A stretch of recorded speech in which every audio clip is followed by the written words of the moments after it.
Hello, everyone. Welcome to Developing Palettes. I'm Aaron Loomis coming to you from the Drew Estate Studio. With me today is Seth Geis, and from the Pastani Studio, John McTavish. How you guys doing? Are we in the Year of the Dragon? Uh, I yes. think we are No, it's until year that until till February. I yeah, don't then remember we what then we switch. then We're I think it's still in year the of the Year of the Dragon. Okay. yeah, is it year of the snake then? Is that Yes, the yes. Yeah. okay. We're back to the snake. Yeah, and I can't remember I can't remember, am I a dragon or am I a rabbit? I always get it screwed up. I mean, I just had a birthday, I'm a I'm a bull. but I think I'm a dragon, but bull. I'm in August of '76. hmm, So if you weren't born in '76, you're I not think a I might be a dragon. rabbit. Yeah. Um, anyway, whatever. Who Bunch of white guys talking about Chinese zodiac like the idiots that we are. Yep. It's Chinese zodiac cigar. Yep. Surprise. So we are speaking of the JM Tobacco Española Year of the Dragon. It's a Toro 6x52. Comes out of the Tabacalera Turi factory in the Dominican Republic. Wrapper is Ecuadorian Corojo Habano. Binder is Mexican San Andres Maduro. Filler is Dominican Olor Seco and Lajero. Price point is $13, and the cigar was released in June of 2024. So with all that out of the way, Seth, what was your overall experience like with this cigar? I knew I was the Year of the Ox. I knew it was something like that. Um, Zodiac cigars, man. Chinese Zodiac. Here we go. We're just right back at it. Earth, red pepper, some leather. I got some mocha qualities. Just really medium strength of body. Just kind of like this damp, lingering flavor profile. It was balanced, not overly complex, medium strength and body. That construction really just kind of began and just continued throughout the whole cigar. I think the one thing I noticed was like, hey, it was smoking pretty good. Um, but yeah, that's just kind of that flavor profile. Red pepper, earth, tobacco, leather notes, some spices and coffee, all the way to the end. John? Uh, Year of the Tiger because my birthday's in January and Zodiac's in February, so Sweet. technically falls into the 74. I mean, it sounds kind of badass, right? Not as badass as Dragon, I think, but Tiger, of course, Tigers are then sweet, man.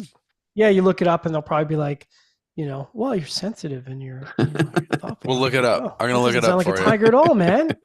Talking about the cigar though, had a nice start to it. Wood, baking spices, kind of a nice clean wood finish, like no tannins, no bitterness, creaminess that kind of ramped up, and some spices that came with it, and they were kind of balanced out at medium. So a really nice mouthfeel to it. Spices kind of started to linger in the post draw, which makes sense. And then a little breadiness in the retrohale around the 30-minute mark. And then I'd say halfway through, light plus wood kind of defining the post draw. So again, pretty clean post draw. And then the bottom half, the spices were balanced at light plus. So nice start. Second, third, creamy earth. Kind of a tobacco earthy finish, like not heavy, but kind of lightish. Bread came back in the retrohale, and as it did, I think it kind of got a little overpowered by tannic wood as it continued, which is a bit of a shame because it didn't allow that bread to really establish itself. So by the halfway point, it was kind of creamy wood and earth was the profile, so pleasant, but not anything to write home about. Last third, really the same as the second third, creamy wood, mild earth in the center. A little bit of wood still on the post draw, nothing crazy heavy on the palate, and that was kind of it. So liked the first third. Rest of the cigar pretty average, pretty basic for me.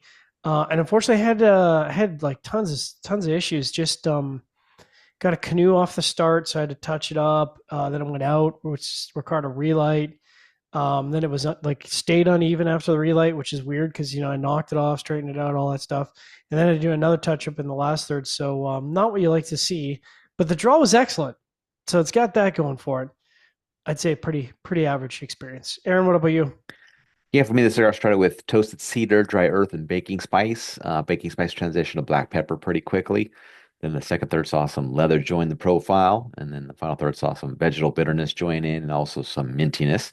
Um, just an average flavor profile throughout, kind of focused around that toasted cedar and earth. The black pepper and leather were supporting notes, and then the vegetal bitterness and mintiness joined in during the final third. But those additional notes didn't really do anything to elevate the profile for me. So I think this is the first of kind of the more premium offerings from this brand. Mm. So um, I just didn't think it was all that impressive. I wouldn't really see myself coming back to it in the future either. So, all right, getting to the scores, we're going to start at the top with John at 5.8. I gave it a What? 5.4, and Seth gave it a 5.25. So, John, how'd that 5.8 match up for you? Yeah, it matches up really well. Even if it had perfect construction, which would have put it at the 6.1, it's it's okay. There's nothing wrong with it. It just doesn't stand out. What was the sorry, I forgot. What was the price point on these? $13. That's fine. I think if the rest, if the second third was like the first third for $13, this would have been a really nice cigar. As it stands, I think for me, it's just not something I'd return to. 5.8 matches up well. Yeah, my 5.4 does well as well. Average flavor profile throughout. Construction was a bit iffy for me as well. Got it a little bit wavy. Had to do a touch up a little bit later. Draws a little bit tighter than I prefer, so that knocked the points down a little bit. But just on the basis of flavor, it's not something I would come back to. Yeah. All right, Seth, 5.25. Yeah, I mean, I want to come back to it. I'm kind of done with Zodiac, and this became a regular offering. Yeah, Like they've been, they've and they're doing already, it out of a different factory. so I don't it's know kind why of people do that. whenever you release a limited edition and then you make it regular production that same year, it's a couple demerits. I mean, Yeah. that is not 50 points for Gryffindor on that one. Um, so yeah, I struggled with it. Even the price aside, I mean, I don't know. I'm always a little. We're now at that point where if it's like a limited edition, $13, I'm a little concerned. So That's weirdly a good point, Seth. who would have thought Limited I'd say editions are that? like But it's 17, 18 plus, right? yeah, $13. Like that's Yeah. wow.